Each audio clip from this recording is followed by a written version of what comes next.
Bienvenidos al Ruta Constituyente número 5, este programa de conversación que llevamos adelante junto a la comunidad del Magíster en Política y Gobierno de la Universidad de Concepción, Foro Constituyente UDEC y nuestro canal TVU. En esta ocasión queremos hablar de medio ambiente y nueva constitución, tal como en los demás capítulos hemos abordado un tema crítico importante que sabemos que va a estar presente, bien digo, en la discusión constitucional. ¿Cuáles son los temas que tienen que seguir presentes cuando hablamos de medio ambiente? ¿Cuán centrales a hablar del agua, de bosques, del mundo marino? Esas son algunas de las preguntas que tenemos para nuestros invitados, a quienes paso a saludar. Y les agradezco por sumarse a esta conversación aquí en Ruta Constituyente. Saludo a Angélica Cuevas, abogada y candidata a magíster en Política y Gobierno de la Universidad de Concepción en Chillán. Angélica, ¿cómo estás? Muy bien, ¿cómo estás tú? Saludamos también a Mauricio que está ahí. Muchas gracias por la invitación. Muchas gracias a ti por sumarte a la conversación y justamente también completa nuestro panel Mauricio Troncoso, licenciado en Ciencias, biólogo marino, candidato a magíster en Política y Gobierno de la Universidad de Concepción. Mauricio, ¿qué tal? Hola Javier, gracias igualmente por la invitación aquí, súper bien. Siempre es bueno hablar de medio ambiente, sobre todo en este contexto político que Sí. al fin se está tocando un tema tan importante y relevante. Justamente, comencemos contigo, Mauricio, ya que tienes la palabra. ¿Cuál es tu diagnóstico personal y también, a lo que tú has podido estudiar y a lo que conoces de la situación del medio ambiente, ¿no? O de lo que tiene que ver con el medio ambiente en la Constitución? ¿Qué es lo que se menciona? ¿Qué es lo que se indica? ¿Cuál es, presentemos precisamente un desde, ¿no? Y después luego vamos hablando acerca de aquellos elementos que tú sientes que se tienen que ir incorporando y subsanando, pero ¿cuál es la situación actual?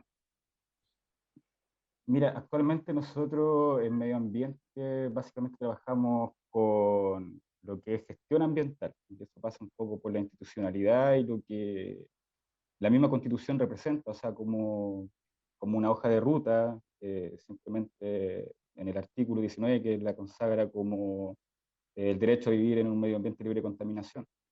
Pero a raíz de esto, en una constitución que fue hecha en 1980 y que no tenía las problemáticas que tenemos actualmente, como la crisis climática, como la pérdida de biodiversidad a tan tamaña escala como la que estamos viviendo, se queda bastante corta.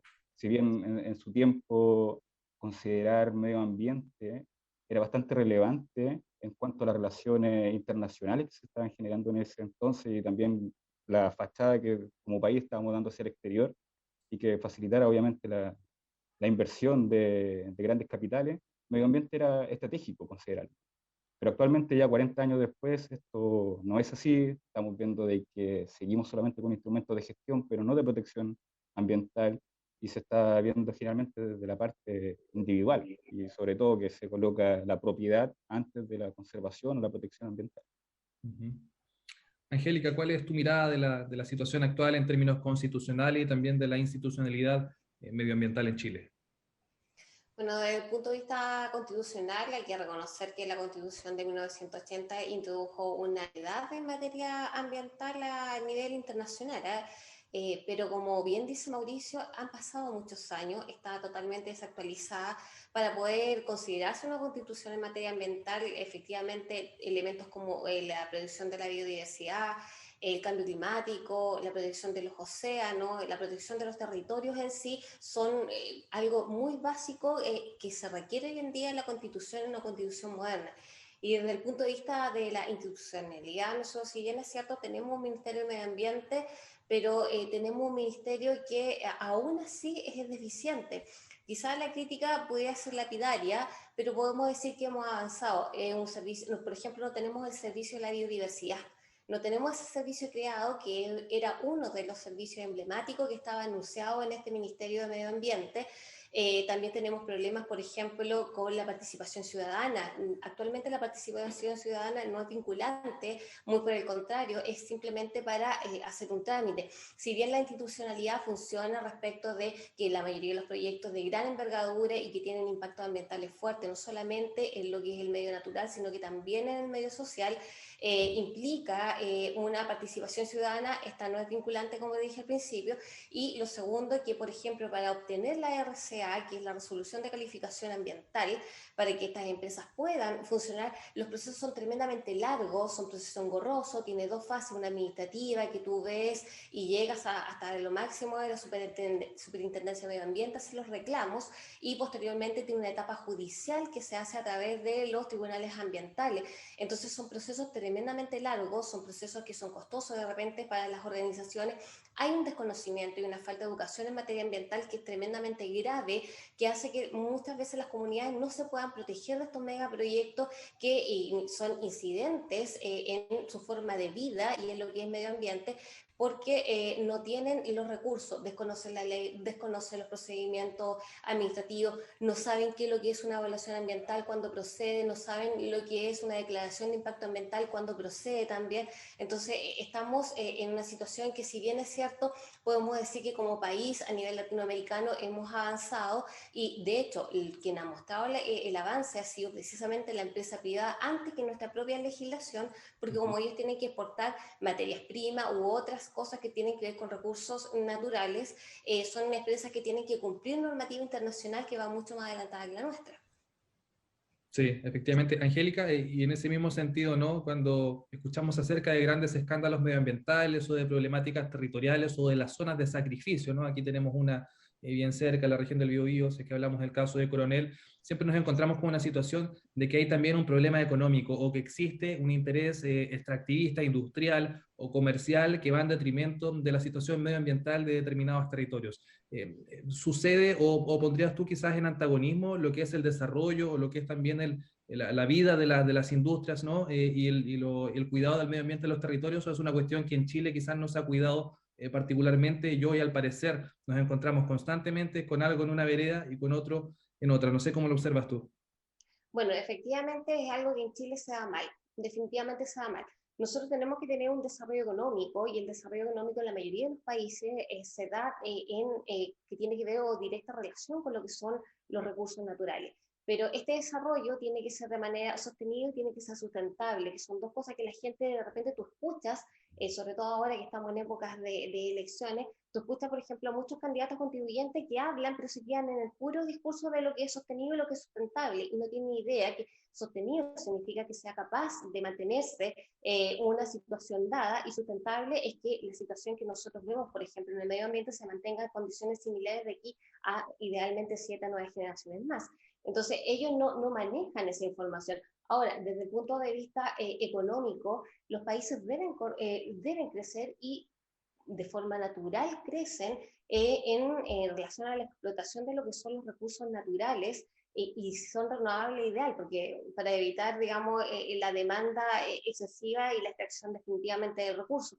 Pero hoy en día vemos que cuando tú hablas de territorios, zonas de sacrificio, que es un término acuñado solamente en Chile, de hecho en Chile se creó el término zonas de sacrificio, precisamente porque las comunidades son las más afectadas por lo que te comentaba. Hay una falta de conocimiento de la legislación, una falta de conocimiento tanto de lo que es materia legal y de lo que es administrativo, de cómo son estos procedimientos.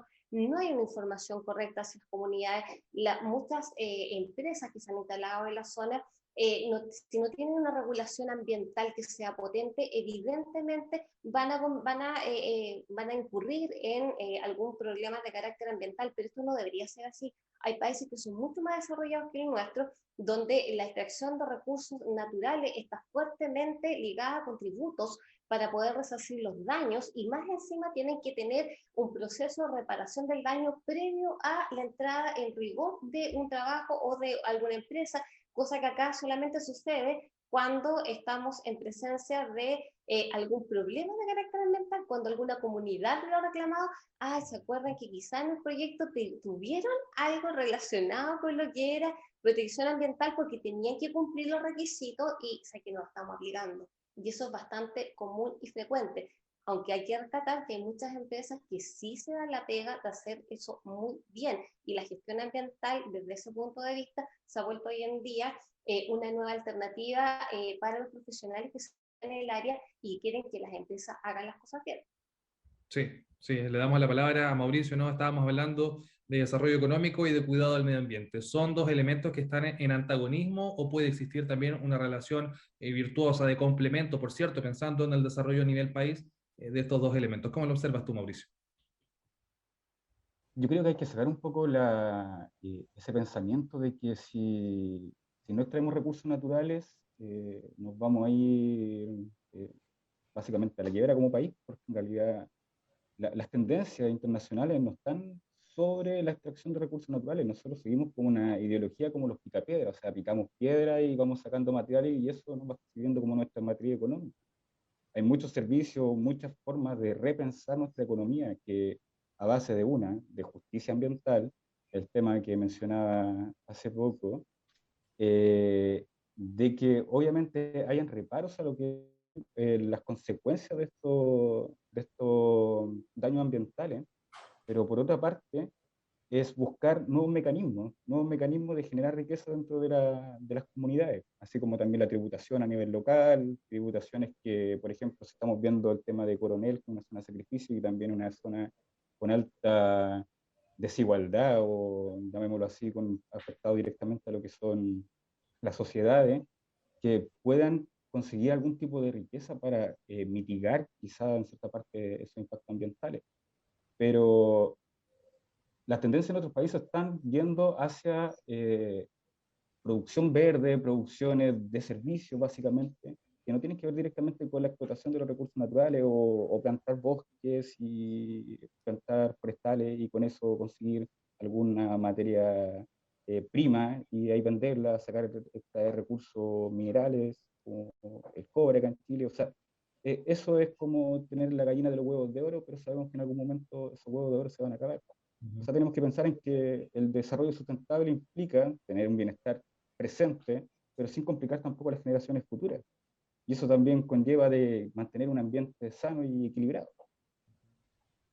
Sí, claro, Mauricio, ¿y qué valor le asignas tú a discutir una constitución, a pensar en el Chile del futuro justamente en un contexto de emergencia medioambiental, ¿no? Donde parece que todo minuto que se fuma es tiempo perdido en una guerra que es contrarreloj a la hora de recuperar nuestros ecosistemas. Entonces, ¿qué valor le asignas tú justamente a sentarnos a tener esta conversación, pero también justamente con esa presión tan importante respecto a lo que es el detrimento de nuestro entorno?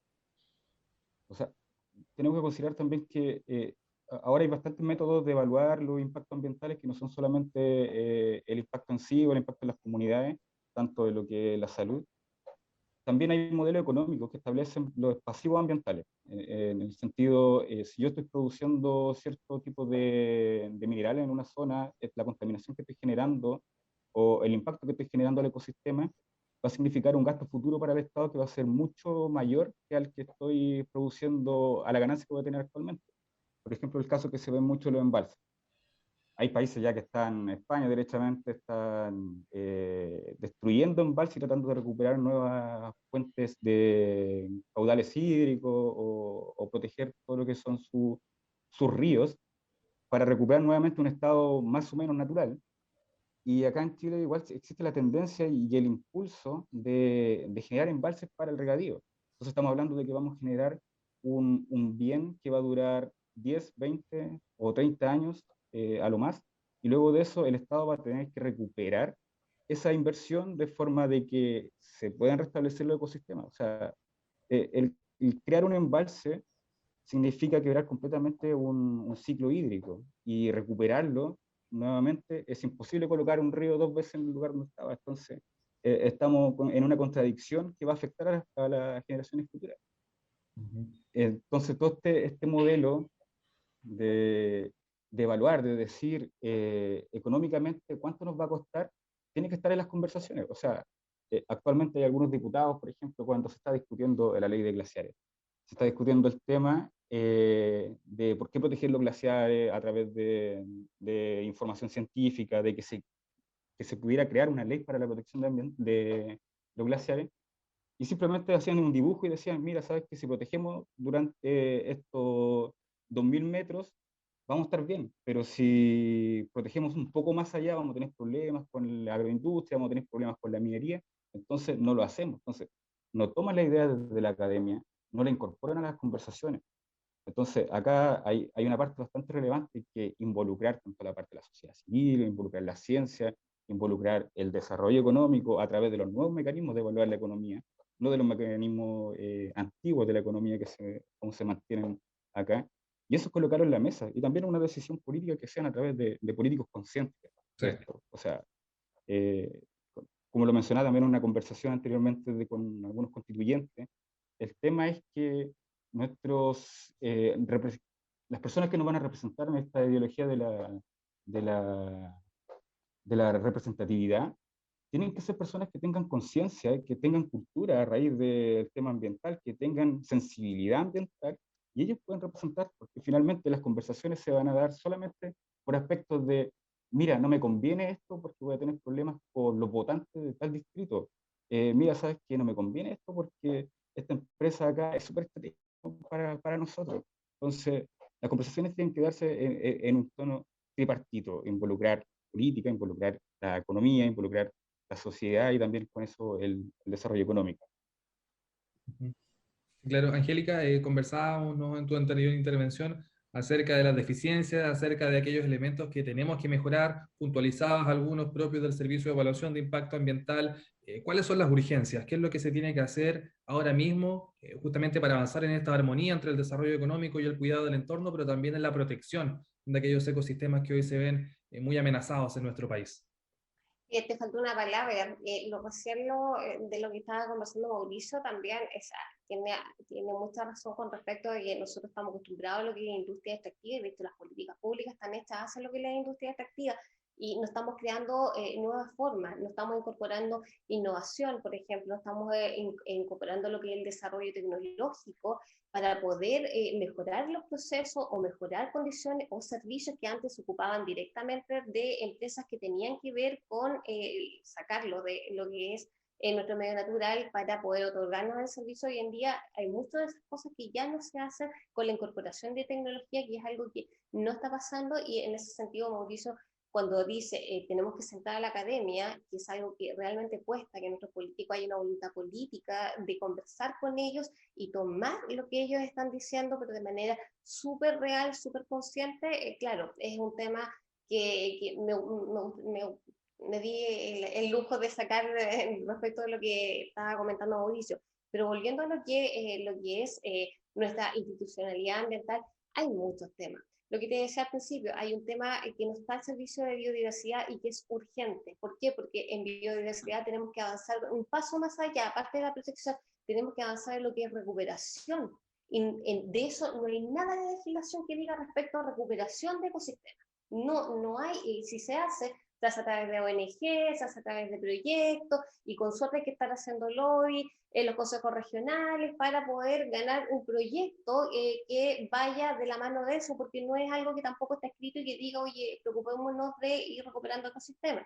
La recuperación de los ecosistemas, entre otras cosas, influye directamente en lo que es la justicia social y lo que es la equidad respecto de los territorios para la sociedad. O sea, hay que igualarlo y equipararlo a lo que es la vida humana, porque si no, no lo van a entender. Lamentablemente hay que explicarle de repente a algunos con porotitos, no hay una voluntad política, y eso es lo grave.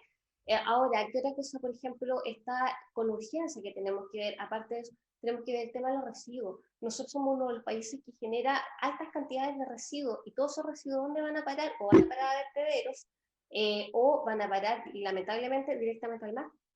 No tenemos protección en real respecto de lo que son nuestros océanos, como que las zonas de protección, por ejemplo, en Coprecura, que está la zona de protección donde está el santuario, donde están los lobos, cada vez se ve más amenazado.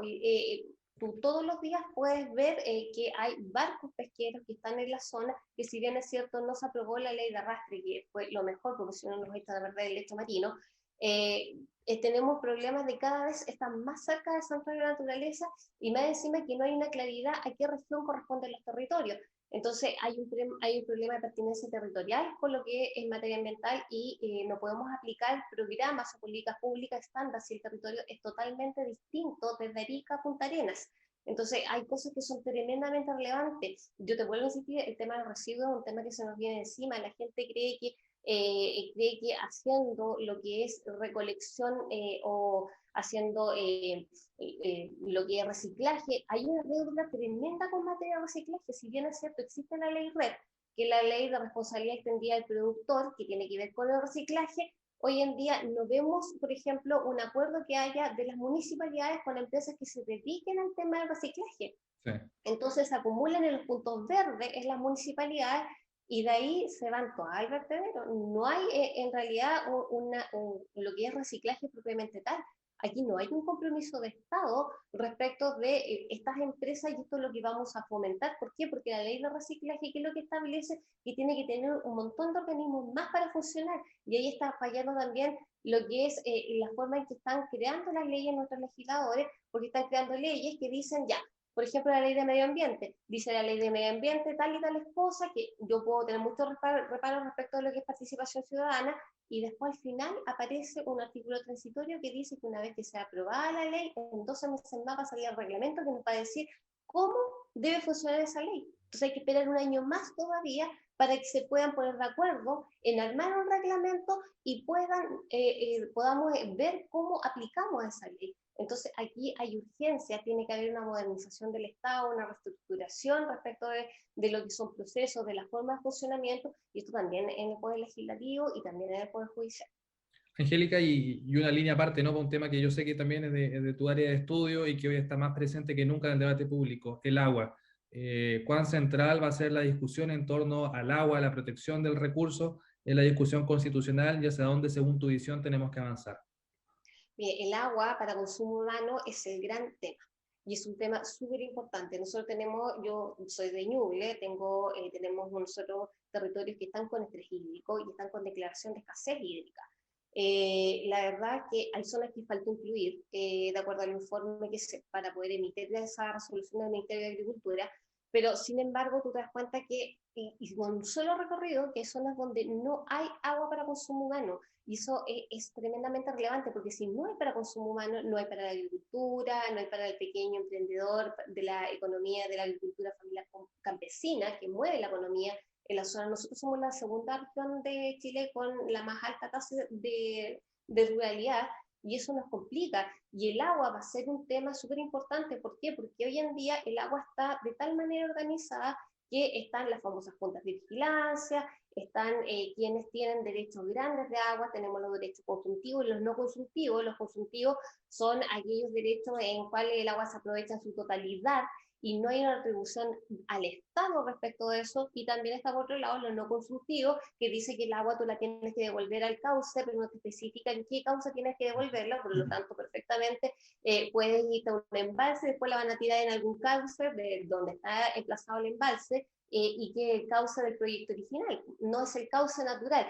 Entonces Claro. ahí tú te das cuenta que efectivamente la gran discusión va a ser el agua. ¿Por qué? Porque van a ser las grandes empresas acá que son las que están interesadas en el derecho de agua, van a tener una cuota importante de preocupación, y de esto ya tienen que haber mandado sus constituyentes. Tenemos por otro lado quienes reclaman para sus territorios el agua, pero tampoco van a tener la fuerza suficiente para poder salir electos. Entonces aquí hay un juego de poder respecto de lo que el agua, que va a ser primordial en esta constitución.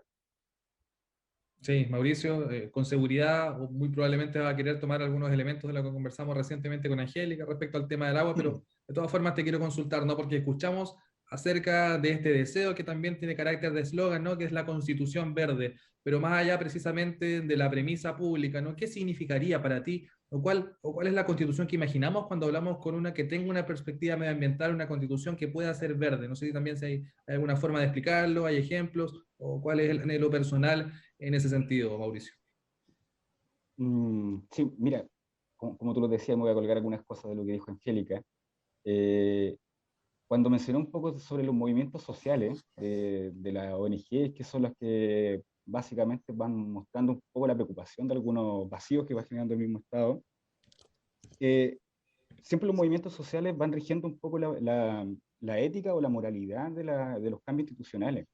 Entonces, cuando están estos movimientos sectoriales, movimientos nacionales que se van creando sobre algún tipo de recurso natural o sobre algún tipo de ecosistema en proteger, van generando un poco las directrices para generar nuevos cambios. Entonces, son bastante positivos para dar un poco la hoja de ruta de qué es lo que tiene para hacer transformaciones. Y a propósito de eso, también el tema de agua.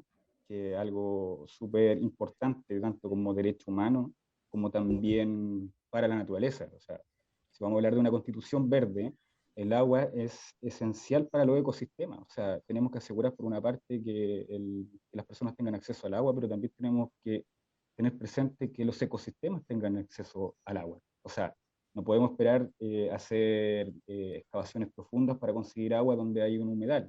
Entonces, o por donde pasa un río, canalizar ese río para tener acceso a agua hacia las personas. Entonces, también tenemos que considerar que los ecosistemas tienen que mantenerse vivos a través de este recurso hídrico.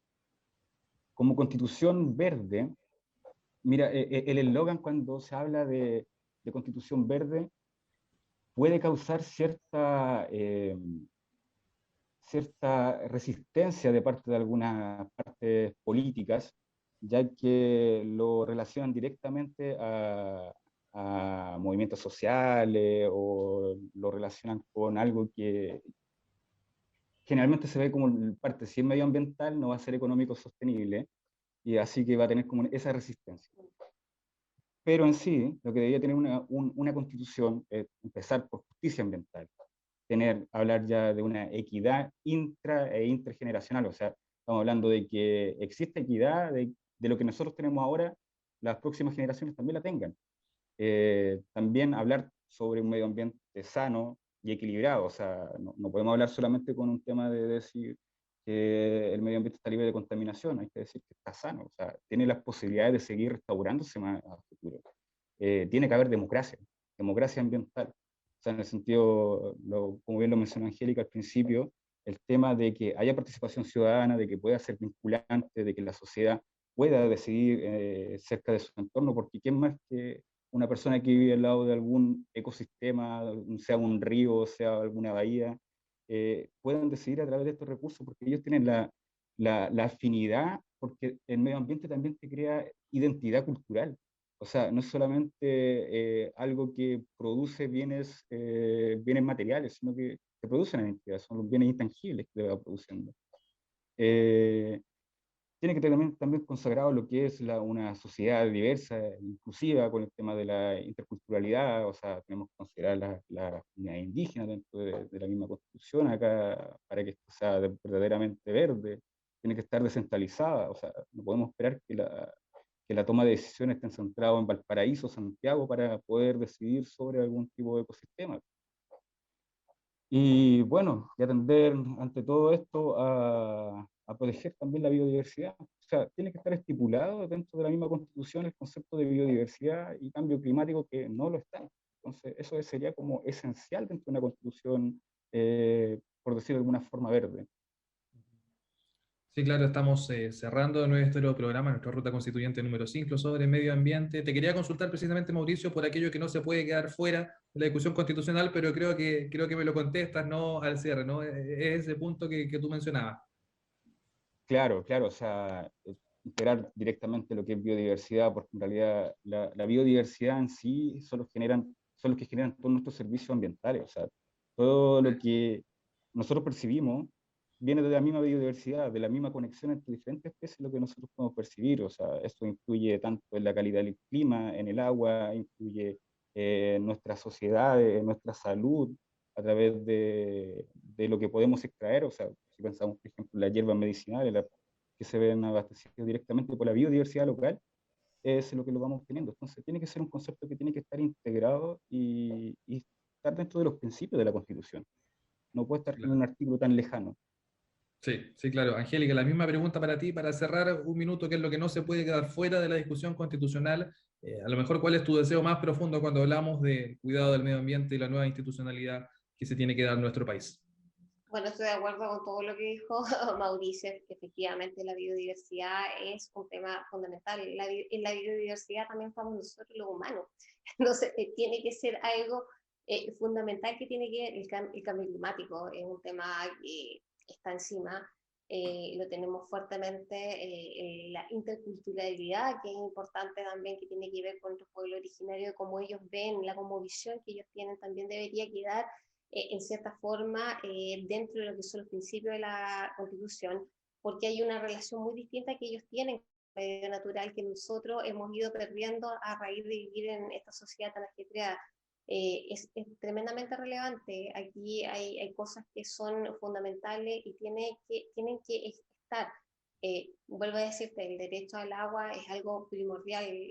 Se necesita el derecho al agua para ya algo tan básico como consumo humano, pero para que exista consumo humano, como bien decía Mauricio, tiene que existir disponible también para los ecosistemas. Tenemos que dejar de tener un avance que es de la Edad Media, de lo que son los embalses, por ejemplo, y tenemos que tener un avance que vaya más allá. Por lo tanto, esos temas son súper importantes y son súper relevantes, y esperamos que nuestros constituyentes sean personas capaces y que no hablen de lo que es medio ambiente simplemente con el eslogan de sostenibilidad y sustentabilidad, sino que realmente estos sean principios que estén incorporados y la educación y los cambios que se vayan a hacer respecto de ellos sean fundamentales y sean rotundos. Todos los conflictos ambientales son conflictos sociales. Perfecto. Angélica Cuevas, abogada, candidata a magíster en Política y Gobierno de la Universidad de Concepción. En Chillán, te quiero agradecer por haber sido parte de esta conversación, agradable conversación, aquí en Ruta Constituyente sobre los desafíos medioambientales y nueva Constitución. Muchas gracias por la invitación. Muchas gracias también, Mauricio Troncoso, por acompañarnos, por ser parte de este debate que hacemos junto a la comunidad del magíster en Política y Gobierno de la Universidad de Concepción. Gracias, Javier, igualmente. Y también le agradecemos a ustedes por seguirnos, por vernos semana a semana en Ruta Constituyente. Llevamos hasta sus hogares con voces ciudadanas, con voces expertas, los temas que van a marcar la agenda en este Chile de la nueva Constitución. Que estén muy bien y nos volvemos a encontrar. Hasta pronto.